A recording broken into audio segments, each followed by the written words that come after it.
Hello, and welcome to this afternoon's session. My name is KristinaSkierka. I'm founder and CEO of Power for All. That's a global campaign to end energy poverty, which has been really important to be here and raise that as a topic. And actually raising topics on behalf of the civil society world is what we're covering in today's session. So just a little bit of ground truthing about what we'll be covering today. First of all, make sure that you're in the right session. This is Leaning Into Food Systems Transformation, Civil Society Experiences and the Independent Dialogues.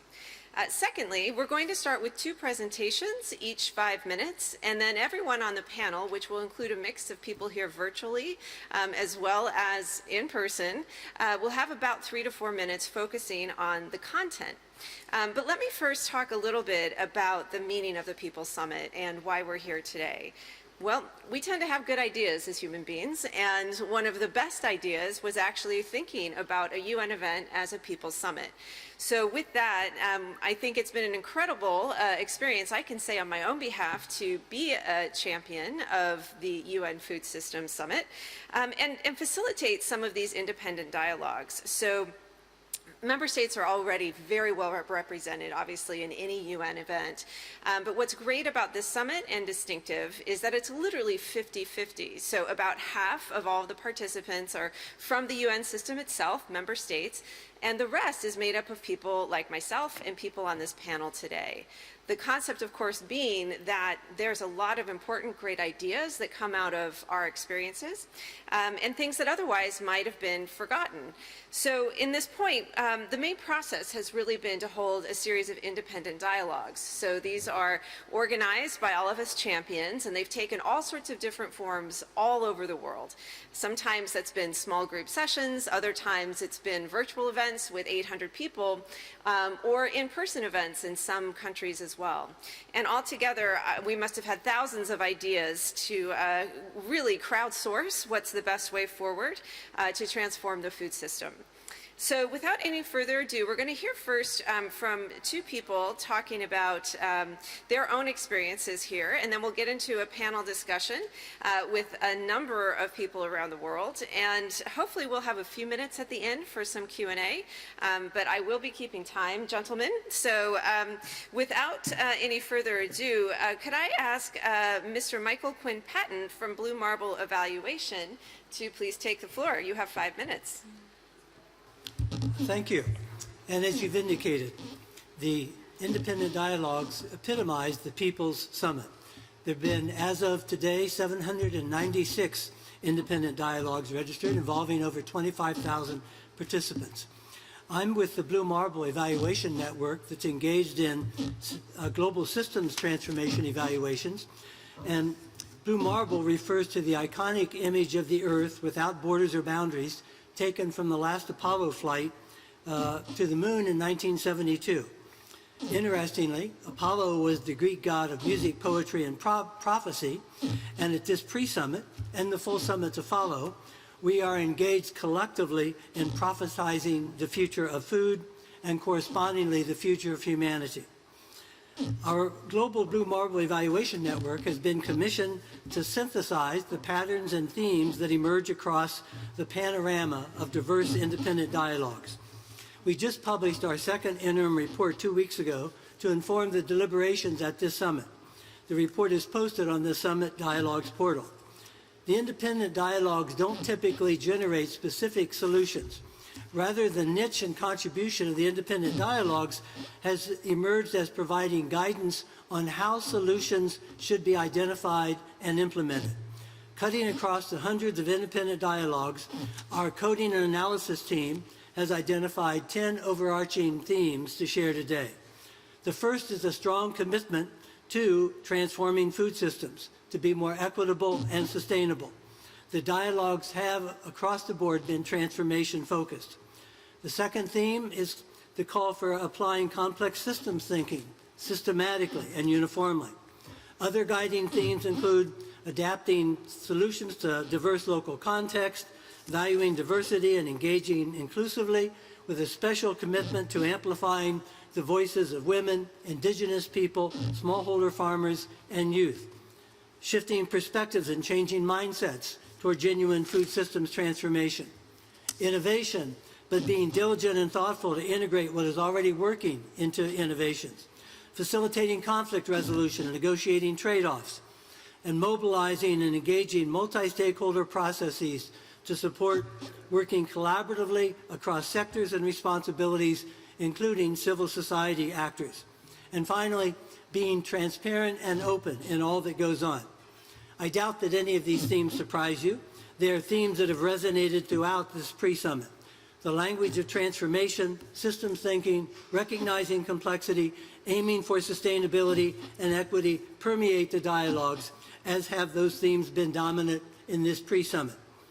But what has not been discussed in any of the sessions I've attended or listened to is the transformation of the underlying development infrastructure that inhibits innovation and transformation. I'm speaking of the ways that projects and programs in national, regional, and international development are planned, designed, funded, implemented, managed, and evaluated. The top-down, accountability-focused, and bureaucratic processes, protocols, procedures, and reporting mandates put in place during colonialism remain pervasive.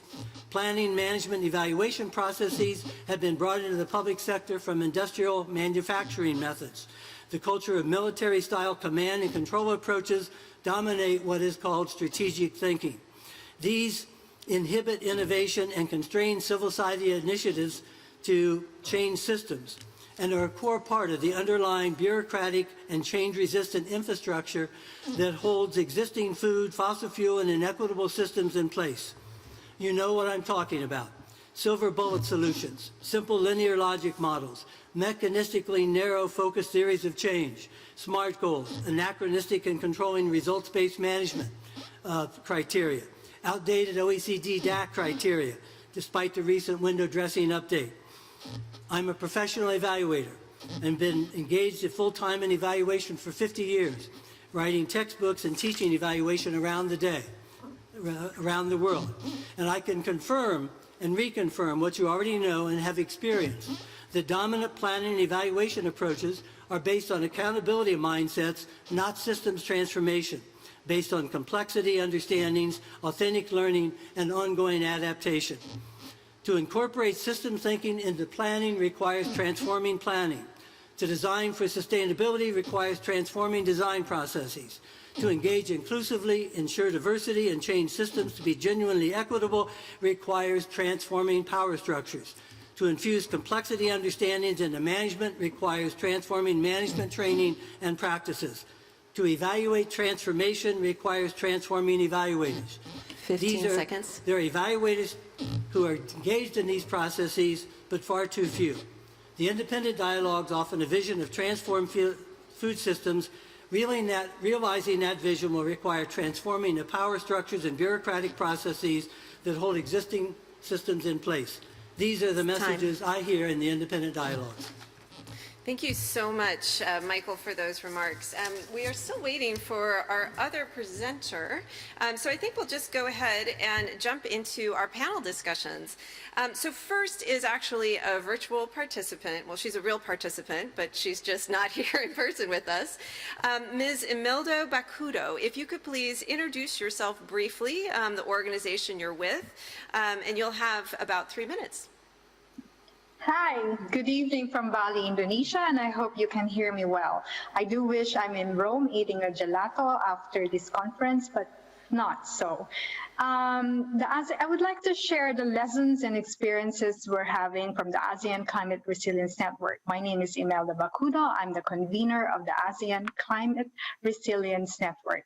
It's a dialogue platform that gives special advice on climate smart practices to the intergovernmental organization of the 10 member states of Southeast Asia. So we are actually having a 3-part dialogue series together with the support of the Global Alliance on Climate Smart Agriculture, or GACSA, and the FAO Regional Asia Pacific Office. Our dialogue series is called Climate Smart Innovations for Boosting Nature Positive Food Production within the ASEAN region. And so this is actually contributing to Action Track 3. The ASEAN Climate Resilience Network's nature is sort of a hybrid. It's an civil society, but it reports to a very formal intergovernmental agency. And so therefore, I would say that the first session that we had as an independent dialogue is actually not successful. Due to time constraints, the newness of the concept of food system as a concept and as a framework, we took time to explain it, as well as the limitations of ASEAN protocols, which are sometimes more formal than normal. And we have invited civil society groups to these series.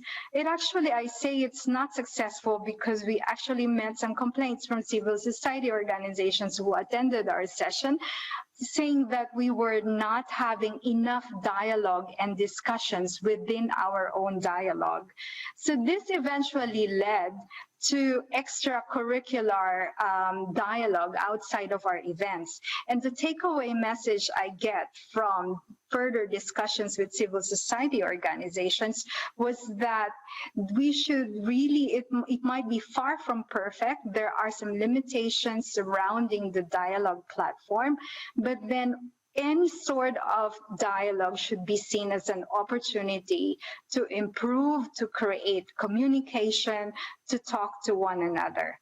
We are now, and luckily on the second part of our dialogue series, we are able to actually get the civil society to actively participate more and have more 15 space seconds. for them. Thank you. So we are now on we're now on the third out of the third series of our dialogue. And what I could say is that we have learned that we already know the best practices, the technologies, the needs and innovation. What's really needed is an infrastructure to implement cohesion, coordination, cooperation, and collaboration. As an institution that advises in a formal intergovernmental organization, this has never been more important when we need to unify frameworks, silos, and bureaucratic institutions, as well as all actors for food systems. So this is our main takeaway and experience in having our dialogue platform. Fantastic. Thank you so much. It's great to hear from you, and thank you for being willing to acknowledge when things don't go so perfectly, because it happens to all of us. So great. We now have our next speaker here. So if I could introduce Carlos Gabriel Alvarenga Cardosa, forgive me if I've butchered that, the Vice Minister for Health from El Salvador. Please, you'll have about 5 minutes for your presentation. Gracias. Thank you. El Salvador carried out a very broad and participative process within these dialogues. We had a total of 25 dialogues at the national level in different regions. Dialogues were held virtually and in person. A number of surveys were carried out in addition to these dialogues, with participation of key actors in sectors linked to food security and nutrition. In the regional and national dialogues, we had participation from representatives of producers' organizations, women's associations, business organizations, government bodies, representatives of academia, NGOs, consumer organizations, and the private sector. But we also held consultations with special dialogues with specific groups. We used specially adapted modalities and methodologies that allowed them to put forward their needs and their expectations, working with special groups like youth and childhood, rural women, the elderly, people with disabilities, and indigenous peoples. So there was a great wealth in those dialogues and those discussions, where each group was able to put forward their various needs and expectations regarding food security and nutrition. Of course, there was support from different UN bodies and government bodies to make these dialogues possible with different groups, There were, of course, gaps, gender gaps, women with lower income and access to land. We also identified gaps in terms of technology. There was also a childhood gap in terms of a lack of direct investment and nutritional education for children and for the elderly. The same is true for people with disabilities. We identified problems of infrastructure within government systems. Likewise, for indigenous people, we found there was a large population without access to owning their own land, where they had to rent their land and sell their agricultural products at a lower price. We saw there was a need to reach out to the elderly. Many of them had low incomes, pensions. Often their pension was very low. And we found also they often had a relatively low level of awareness about the importance of nutrition. With the private sector, we had participation from the advertising industry and the agricultural industry as well. We identified large levels of food waste. There were many challenges that we identified, but one of the conclusions that we drew is that we need to generate food security and nutrition policies that focus more on historically excluded groups. We need to have special focus on their needs as special groups. We need a dialogue with an up-to-date mapping of the situation so we can identify the most vulnerable groups and prioritize our strategies and interventions. We need mechanisms for oversight of food security and nutrition among these groups. We need to have monitoring as well in terms of these very important areas. So we need to generate a system. Structurally speaking, there's a holistic view.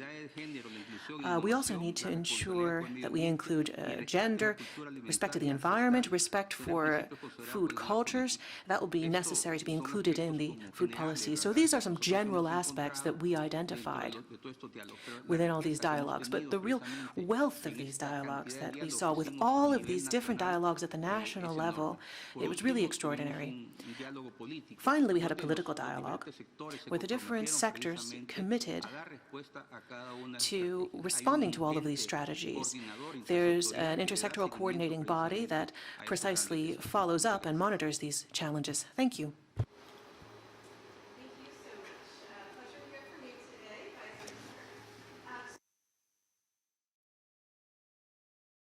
Sorry, thank you so much. It's great to hear from you today, Vice Minister. And some interesting comments already today in terms of lessons learned, processes, etc. So let's dig into a few more of these experiences. And next, I'd like to turn it over to Ms. Bibi Gonzalez. If you could please introduce your organization, just tell us a tiny bit about what you do, and in about 3 minutes, please give us your take on lessons learned.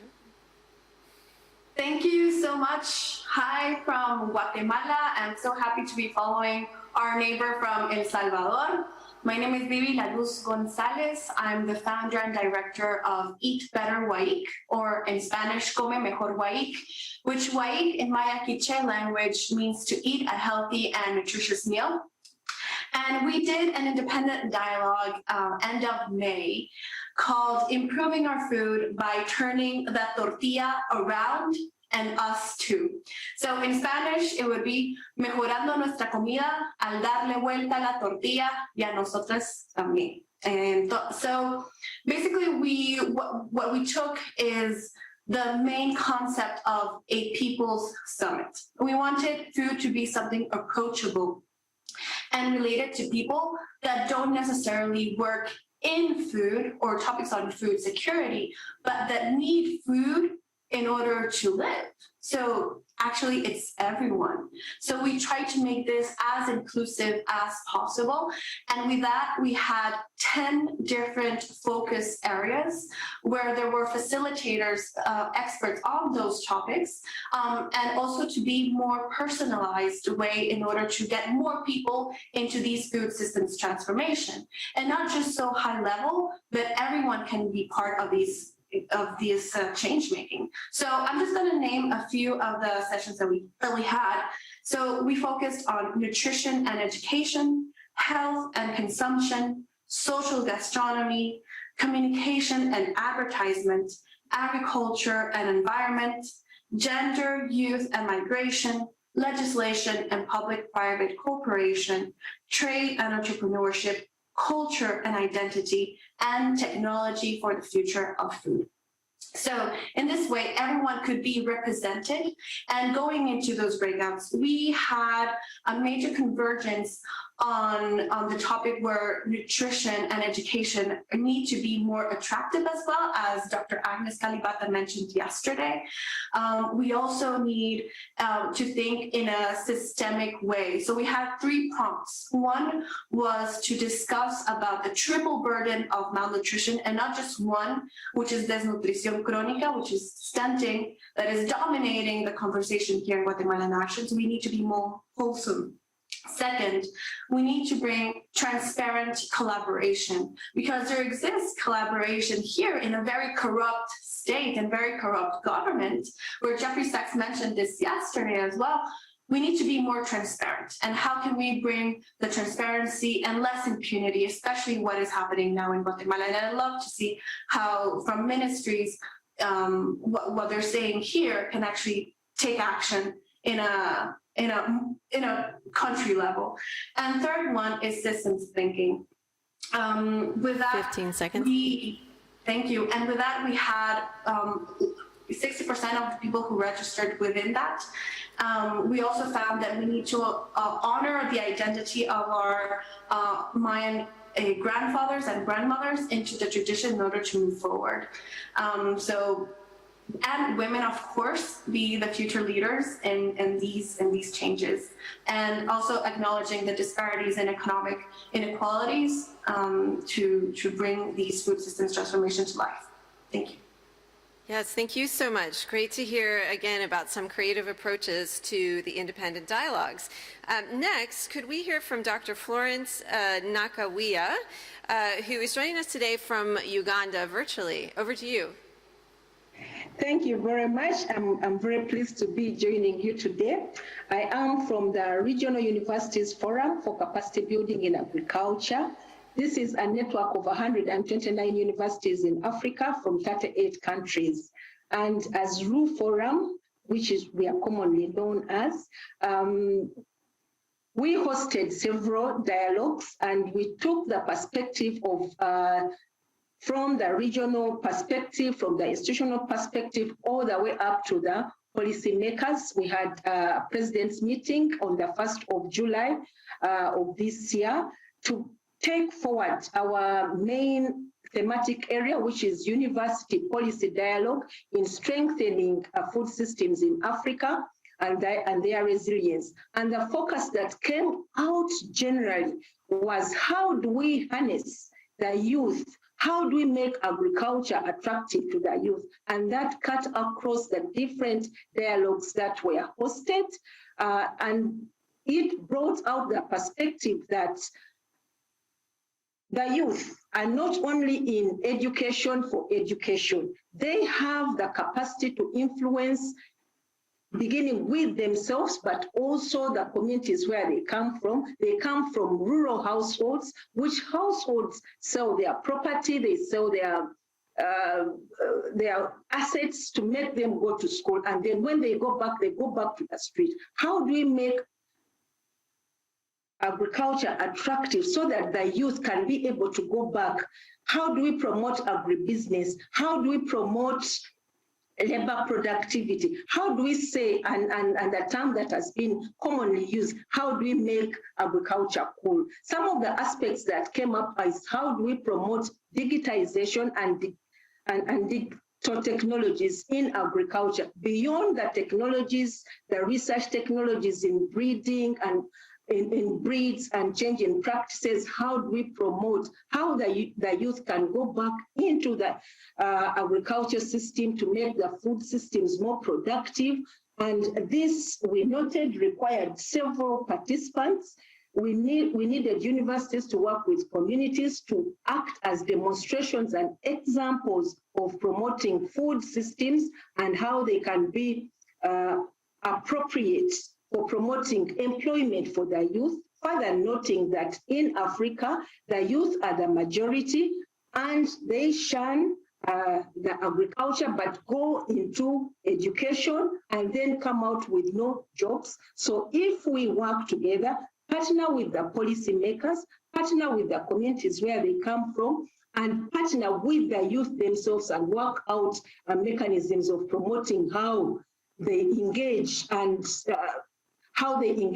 work with the food systems, then we can see a change, not only in the livelihood, but also in the way of life, and also promoting other education systems. So then that will make education more relevant to us, but also the productivity of the labor that has been talked about quite significantly from other sources would be more, will be promoted more. We need, and that came out of the dialogues that we had, to promote homegrown institutions. How do we use the institutions that we have, whether at the local level, community level, smallholder level, up to the policymaker level? How do we use the private sector? How do we build incentives for the youth to participate in agriculture? All these are factors that came out of these dialogues, and the beauty is that it cut across the different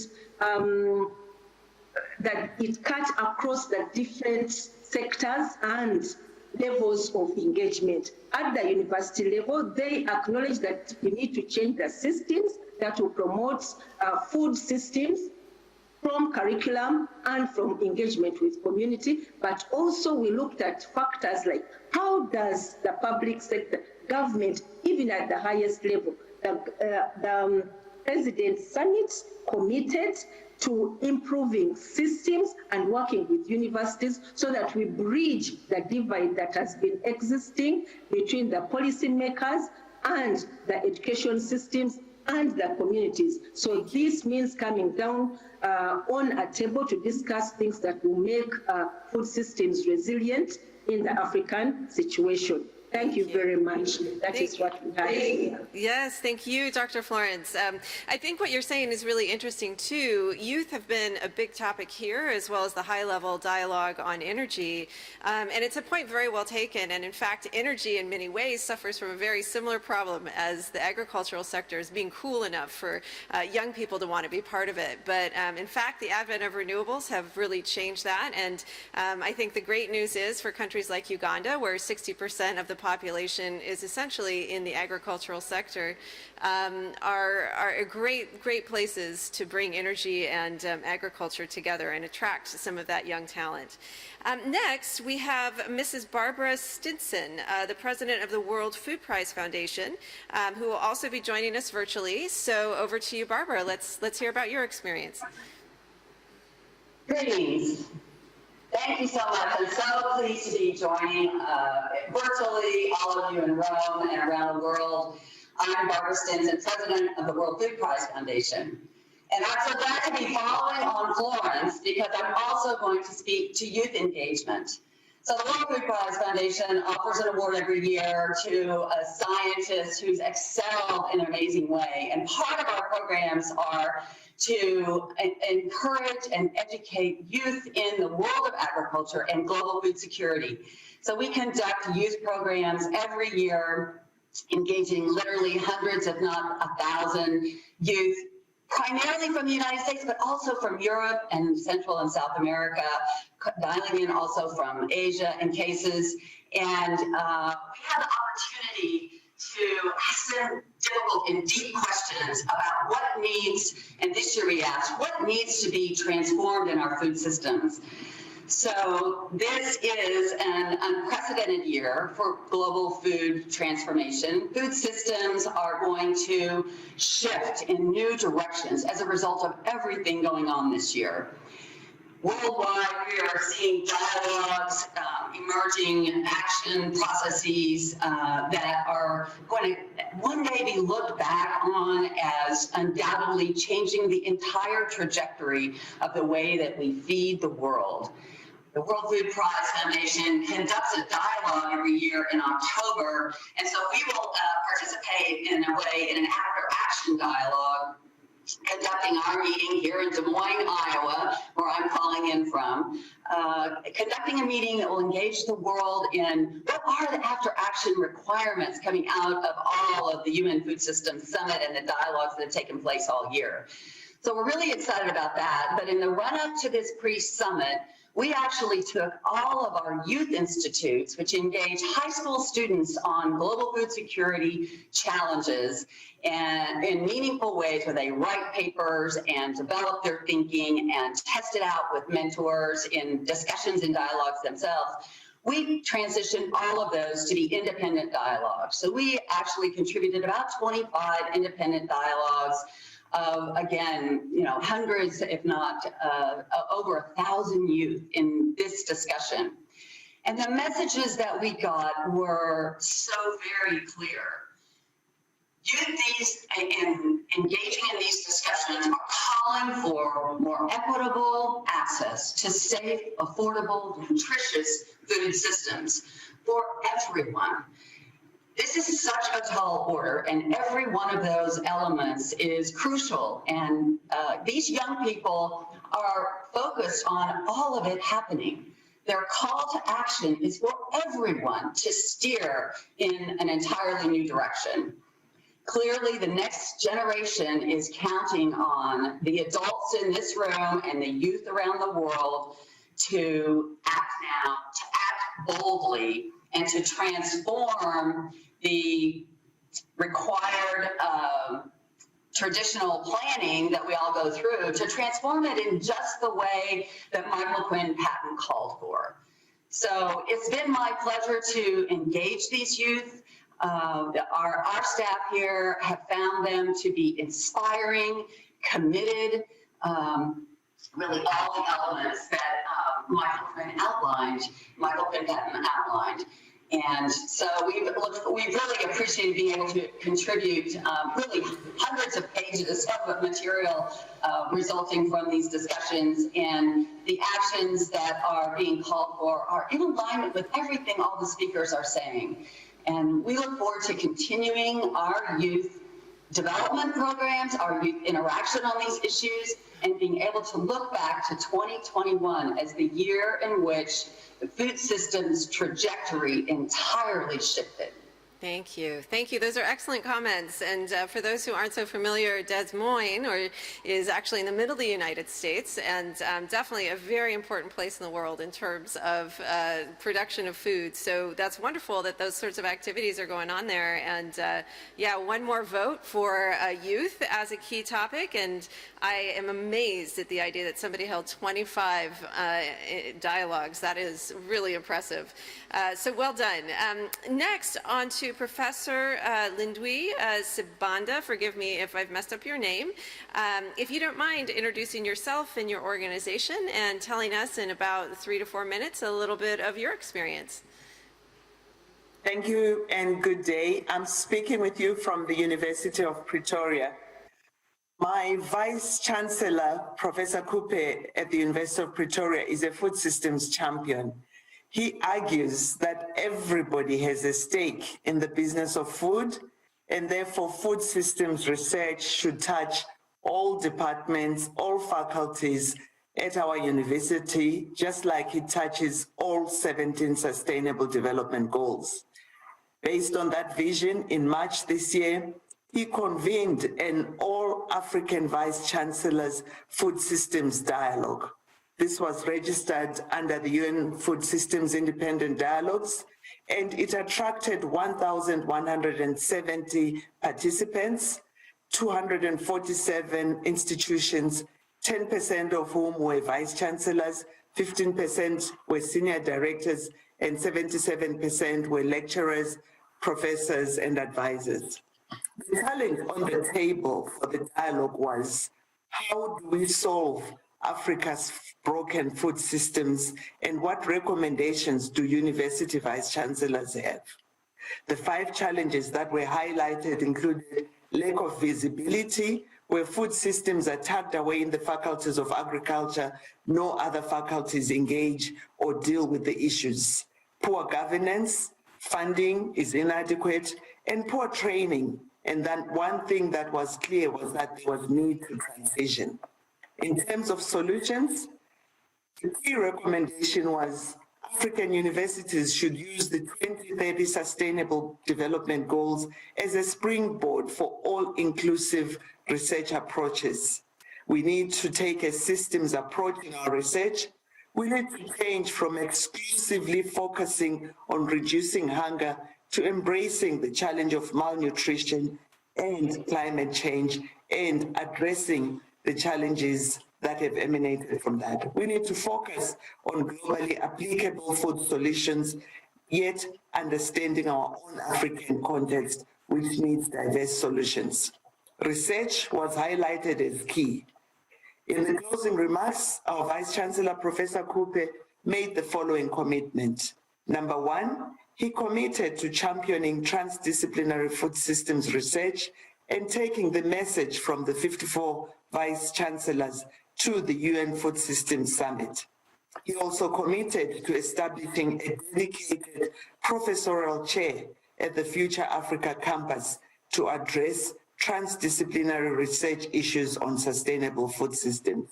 Finally, he committed to convening an annual event for African Vice-Chancellors to dialogue, share experiences, and updates on the commitment made regarding sustainable food systems.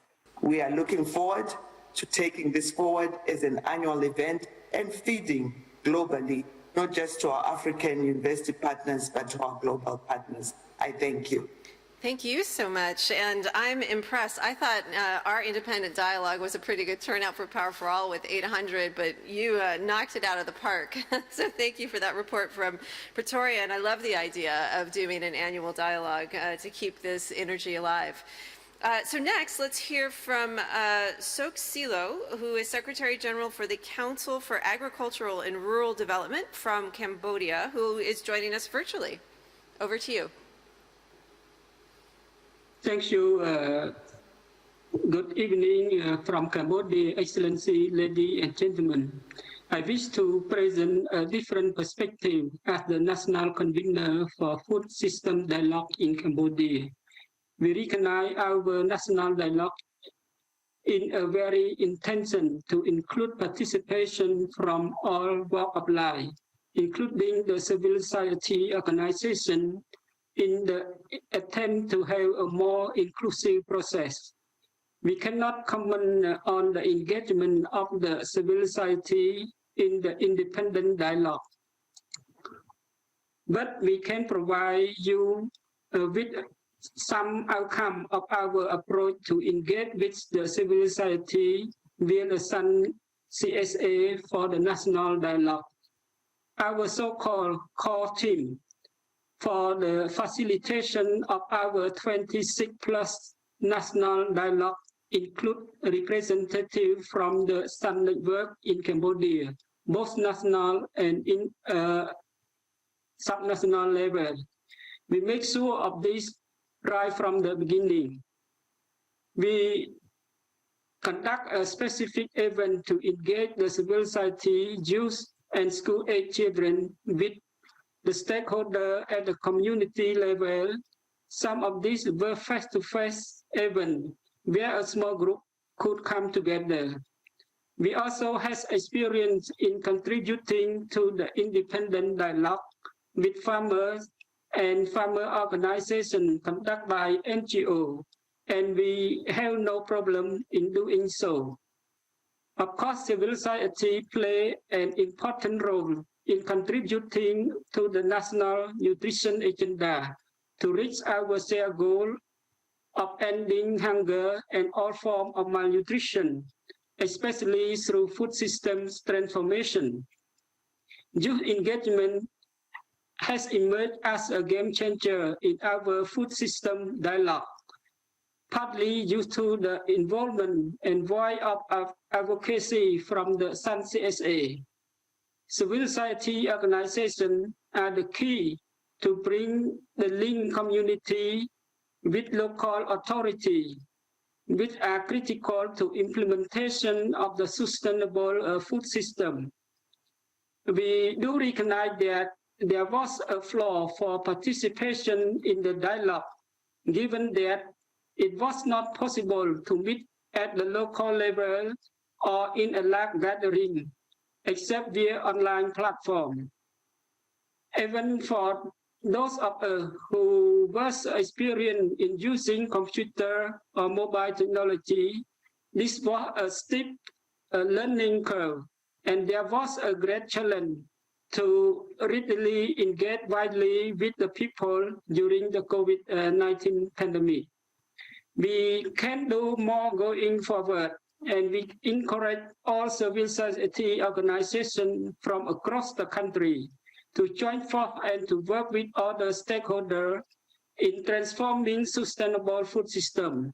Looking to the food summit in December and post-summit for the implementation of our national roadmap for sustainable food system in Cambodia. Thank you very much. Thank you so much for your comments. Wonderful to hear from Cambodia. And now we have just two panelists left. So let's hear now from Paul Newman, the coordinator for the SDG 2 Advocacy Hub. And you are here in person. Over to you, Paul. Thank you. So to start with, a massive congratulations to the Summit Dialogue team and all the stakeholders for the more than 600 independent dialogues. It's so important to see food system actors, especially civil society, coming together to define, shape and celebrate food systems. The level of engagement and conversation as reflected in the agenda setting themes of the independent dialogue synthesis papers was exciting to see, from the interconnections of food systems and climate change to ensuring equity, not only in access to food, but also access for farmers, to adapting solutions to diverse local contexts. I attended quite a few dialogues in the past year, particularly in the Pacific and beyond. And each time it was great to see people coming together to challenge the status quo. A few critical points as I see it. Bringing different people together, moving out of silos and introducing new voices. Chefs, for example, joining conversations to remind us of the true cost of food, the importance of our food cultures, the everyday actions that we can all take to have a better food system. Farmers, another critical voice, taking greater space in the food system discussions and really raising the voice of producers, absolutely critical. It's been critical that the dialogues have helped bring health, nutrition and agriculture sectors together. Foundational elements of our food system that could be doing much more to work together to achieve good food for all. The outcomes of these conversations are equally exciting. They can create coalitions of the willing that address financing, research, advocacy, all at once in a concerted way. And as such, things like the School Feeding Coalition that has been coming together can start to expand our ambition. Another key outcome is the building of consensus around how we invest and bring forward change, how we prioritize things like research, data in the food system so that we can be informed and also innovate with the changing climate. Our SOFI 2021 reminds us of the urgency of transforming our food system. We need to match this with high ambition and action that drives progress on many fronts simultaneously. This can only be achieved through better integrating and connecting, and the dialogues are a key way for doing that. In a session yesterday, Gerda Verberg suggested that food system dialogues are here to stay, and I agree. Let's aim to make this a lasting legacy of the summit, with civil society at the heart of these discussions. Thank you. Thank you, Paul. Great to hear from you. And it's really impressive to see the way chefs have rallied around this. And it's an important part of the food system as well. So thank you for the work you've done. And now our final panelist, Divine Chokum, founder and managing director of the Climate Smart Agriculture Youth Network. Did I say that right? On to you then. Thank you very much indeed for this big opportunity. I first of all want to thank all the partners that have been supporting us, the UN Secretariat, the UNFS Secretariat, IFAD, ICA, AGRA, and all the UN agencies, and especially WFP in Cameroon. And actually, the Minister of Agriculture has actually been very, very important in getting us where we are today. I'm very happy to say that CSAYN, which is the Climate Smart Agriculture Youth Network Global, actually launched the first dialogue on January 5th, 2021. And the coordinator for Congo is right here. She organized on the 7th. She flew from Germany because she lives in Germany. So she flew from Germany to Congo to go organize our own dialogue, independent dialogue. Just to tell you that we've actually been able to, to bridge the gap between financing and young people, and then equally the ability to take leadership. What I want to say here again and underscore is that we were able to organize 60 dialogues as of now, globally, from Canada, virtually, online, in person, and of course, all the UN food system champions have been involved as main speakers. WFP has been leading us financially to make sure that we try to engage other communities. And just of recent, I traveled across the entire country. I went to the South region whereby I was able to meet the traditional rulers, because that's actually a target group. Since morning or since yesterday or since the dialogue process started, I never heard about traditional rulers who are actually the custodians of the community. We're talking about food system transformation. Where do we get the land if they are not involved in the whole process? So it's very important for us to look into that. And that's why we organized a dialogue with them, a session with them in person, and equally their notables. And some of the issues that came out of that dialogue, which is actually one of the most important dialogue we think, was to see how to get them involved in the negotiation processes of the food system dialogue. Yes? The second thing they came up with is that we should build the capacity of their young people to mainstream them in the whole UN process, be the SDGs or whatsoever we're working on. As far as climate change, we are talking of COP26. So where do we go to when we are, if you are hungry? How do you fly to Glasgow if you are hungry? So I always say this, you can stay for a week, a month without going to hospital, but you can't stay for 2 days without eating. So honestly, the solution to the SDGs is actually in this hall. And if we feel that we can actually take action, let's all of us join to become a food system euro. That's the first commitment and the pledge we should all agree to do. And then the next area of interest I'm very much going to underscore is the person living with disabilities. We've been able to transcribe some of the dialogue questions into Braille for them to be included in the whole process, because most of the times we sit in New York or we sit in big meetings, they are not actually at the table. So that's a big issue. So we've been able to bridge that gap. And right now we work with a lot of people with disabilities in Cameroon and other countries as well. CSAYN is actually in 90 countries, and we've been able to engage with all these young people across. Now, one of the commitments I'm taking here is that I've actually told my team members we are in 90 countries. Everybody should take himself as a food system euro and organize one dialogue between August 1st and August 30th. That's going to sum up to 90 dialogues between now and the 30th before the summit itself, which means that a lot of communities will be interested, a lot of communities will actually have their voices heard. And then the last point I will raise here is that I have been hearing about the 3 C's or the 5 C's or the 7 C's. I would underscore this fact. We have COVID, we have climate, we have compassion, and then we have cooperation. Compassion means that we should be actually to feel for each other. That is humanity. That's why I'm very interested in this summit process, because it's actually a people summit and a solution summit. So how do we put people at the center, not money? Yeah, because if you have the ideas and you don't have people, when you are sick, you need somebody to take you to the hospital. Of course, COVID taught us a lesson. You had the money, you could not go fish, you could not go to visit the malls. Because of course, there was lockdown. So that's a lesson. So it means that the people who live around the communities, if we're not in good terms with them, we can't go ask them for sugar or can't ask them for water to drink. So I think it should be people-centered, and it should be equally a solution-centered. And the people, the traditional rulers, I'm insisting here because they should be even at the summit in New York. So let the UN Secretariat support at least 1 or 2 African traditional rulers to go to that summit to get the voice of these people heard. If not, young people will keep on complaining about land, property. Land policy will never be addressed, but if we get them involved, right now, in the Bolova they've actually endorsed me as one of the children of the soil. That's not my community. But I have now the right to come with development programs, and of course, the food system summit process is going to be very, very viral in that community and the entire Cameroon, and of course, Africa and the world. Thank you very much. Thank you so much. And Thank you, everybody, for joining us virtually.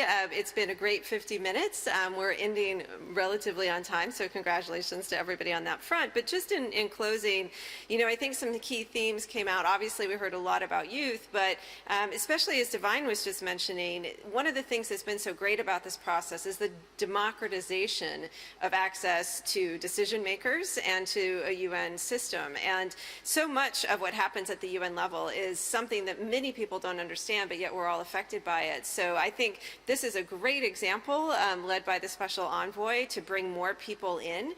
It'd be great if other high-level dialogues and activities took a page from the lessons of the Food System Summit and also implemented a way for normal people like us to get involved. So, so thank you everyone for joining today. Thank you panelists and presenters, and we'll look forward to the more dialogues, because it is not over yet, all the way up until we get into the actual summit itself in September, of which I don't think there's a date been announced yet, but it's still an opportunity for dialogue. So Oliver, if people want to learn more about future dialogues, where can they go for information?